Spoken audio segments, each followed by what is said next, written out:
Mesdames, Messieurs, bonjour. Ravi de vous retrouver pour cette nouvelle édition du JT Cultures et Marchés.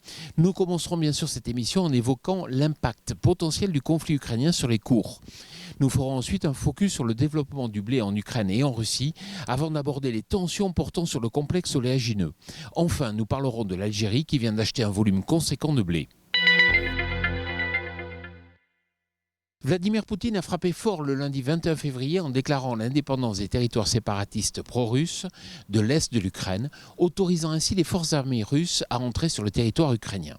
Alors, quelles conséquences sur les marchés agricoles? Difficile à dire pour l'instant, même si le caractère haussier semble évident. Il faut savoir que les disponibilités exportables sont encore conséquentes en Ukraine, qui participe pour 20% au commerce mondial du maïs et pour 7% à celui du blé en seconde partie de campagne. Au-delà du conflit, le développement des cultures en mer Noire se révèle excellent en Ukraine comme en Russie, car les cultures de blé d'hiver ont profité de fortes précipitations irrégulières ainsi que de températures optimales depuis les semis.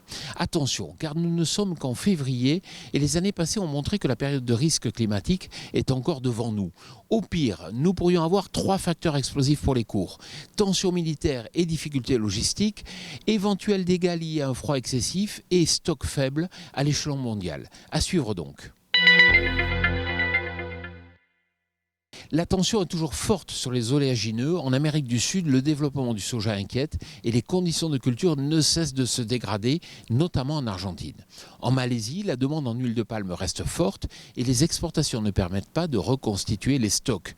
Ces 2 facteurs apportent de la fermeté au cours du colza, sans parler des tensions géopolitiques en mer Noire. Tout blocage logistique des exportations ukrainiennes d'huile de tournesol aurait d'importantes répercussions sur l'équilibre des bilans mondiaux et pourrait donc booster les cours. 720 000 tonnes, c'est le tonnage de blé demandé par l'Algérie.